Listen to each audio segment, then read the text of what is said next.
होती वहाँ जिस्म बहुत कीमती होते हैं। जिस मुआशरे में इंसानों की कोई कीमत नहीं होती वहाँ इज्जत की बोली सबसे ऊंची लगती है। जिस मुआशरे में इंसानों की कोई कीमत नहीं होती वहाँ बिनते हवा सरे बाजार तबले की थाप पर नाचती है, और जिस मुआशरे में इंसानों की कोई कीमत नहीं होती वहाँ भूख तहजीब के आदाब भुला देती है। यहाँ हवस के पुजारी स्याह रातों में सफेद जिस्मों का जीवन स्याह करते हैं। यहाँ पे नाचते पैरों की थाप बिकती है, यहाँ पे जागती आंखों के ख्वाब बिकते हैं, यहाँ पे फूल से होंठों की प्यास बिकती है, यहाँ पे जिस्म है बिकते शबाब बिकते। आली वकार भूख 2 वक्त की रोटी के एवज बिनते हवा को इब्ने आदम की हवस का निशाना बनने पर मजबूर कर देती है, लेकिन कहीं कोई कयामत नहीं उतरती। 14 साला बीरा अपनी असमत लुटाने के बाद जान से भी हाथ धो बैठती है, लेकिन कहीं कोई कयामत नहीं उतरती। थर की जलती रेत पर नंगे पांव चलने वाली कौम का सदर इस्लामाबाद की सड़कों पर मर्सिडीज में सफर करता है, लेकिन कहीं कोई कयामत नहीं उतरती।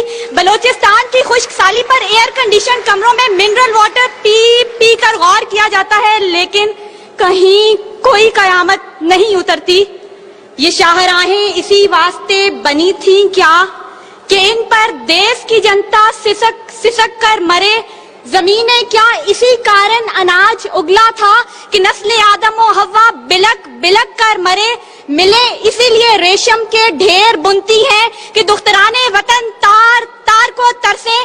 चमन को इसीलिए माली ने खून से सींचा था कि उसकी अपनी निगाहें बहार को तरसे।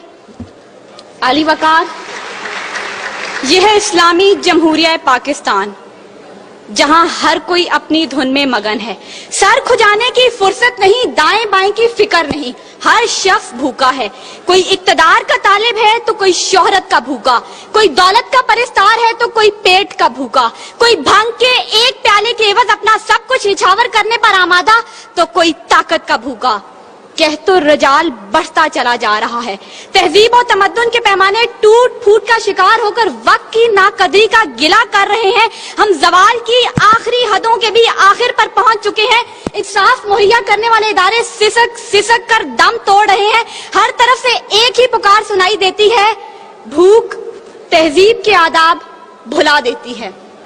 आली वकार सुनिए, अगर आप सुन सकते हैं कि जब बूढ़े प्रोफेसर को 6 माह तक पेंशन ना मिली तो अपनी कन पट्टी पर पिस्तौल रखकर बोला था, मेरा पाकिस्तान है ये तेरा पाकिस्तान है। सुनिए अगर आप सुन सकते हैं जब तस्नीम सोलंकी भूखे कुत्तों का नवाले तर बनी तो बोली, पड़े हैं गुम कटहरे अदालतें चुप हैं। सुनिए अगर आप सुन सकते हैं जब मजदूर शाम को खाली हाथ घर लौटा तो अपने बच्चों से नजरें चुराते हुए बोला, है तल्ख बहुत बंदाए मजदूर के औकात। सुनिए अगर आप सुन सकते हैं कि वजीर आजम की खुली कचहरी में खुदसोजी करने वाला बोला था, मैं भी पाकिस्तान हूँ तू भी पाकिस्तान है। सुनिए अगर आप सुन सकते हैं जब जागीरदार के रस्सागीर गरीब हारी की बेटी को उठाकर लेके गए थे तो वो बोला था, आवाज दो इंसाफ को, इंसाफ कहाँ है। सुनिए अगर आप सुन सकते हैं कि डमा डोला के बेगौर कफन लाशें चिल्ला चिल्ला कर कह रहे हैं, नवीद दो इंसान को कि इंसान मर गया। सुनिए अगर आप सुन सकते हैं डॉक्टर आफिया सिद्दीकी आज भी सरापा सवाल है, जिम्मेदार कौन। सुनिए अगर आप सुन सकते हैं लाल मस्जिद के शोहदा कह रहे हैं, पाक फौज तू जिंदाबाद। और सुनिए अगर आप सुन सकते हैं जब बेरोजगार बाप ने अपनी 3 जवान बेटियों को मौत के घाट उतारा था तो बोला था, अजब रस्म है चारा गरों की महफिल में, लगाकर जख्म नमक से मसाज करते हैं। गरीबे शहर तरसता है एक नवाले को, अमीरे शहर के कुत्ते भी राज करते हैं। आली वकार भूख तहजीब के आदाब भुला देती है। गुर्बत से मजबूर लोग अपने बच्चे भून कर खा जाते हैं, अपने गुर्दे और आंखें बेच डालते हैं, अपनी 8 साला बच्चियां दलालों के हवाले कर देते हैं, अपने खानदान के साथ आग में कूद जाते हैं, दरियाओं समंदरों में छलांगे लगा देते हैं, पंखों के साथ लटक जाते हैं, ट्रेन की पटड़ी के आगे लेट जाते हैं। गुर्बत, जुल्म और महंगाई से मजबूर लोग अपने मासूम बच्चों के गले काट देते हैं।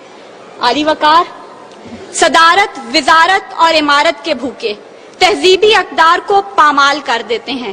کبھی تو چند کھوٹے سکوں کے عوض قوم کی بیٹیوں کو بیچ ڈالتے ہیں، تو کبھی مساجد کا تقدس پامال کرتے ہوئے انہیں لہو رنگ کرتے ہیں، اور کبھی اپنی ہی عوام سے کہتے ہیں میں تمہیں وہاں سے نشانہ بناؤں گا کہ تمہیں پتہ بھی نہیں چلے گا. جب لوگ یہ کہتے ہیں خدا دیکھ رہا ہے، میں سوچنے لگتا ہوں کیا دیکھ رہا ہے. علی وقار، اس سے پہلے کہ بھوک اس ملک کو کھا جائے، اس سے پہلے کہ لہجے بے آواز ہو جائیں، سر سنگیت سب بے ساز ہو جائے، ملت اسلامیہ کی یہ بیٹی، ملک و قوم کی بیٹی اور آپ کی بیٹی آپ سے استدعا کرتی ہے خدارا اس بوڑھے باپ کا سہارا بن جائیے جس کے بیٹے نے خود سوزی کی. خدارا اس عورت کے آنسو پوئیں ڈالیے جس کی بیٹی جاگیردار کی ہوس کا نشانہ بنی. اور خدارا ان معصوم بچوں کے سر پر دستے شفقت رکھیے جن کا باپ پولیس مقابلے میں مارا گیا. ان اشعار کے ساتھ ہی موضوع زیر بحث سمیٹتی ہوں.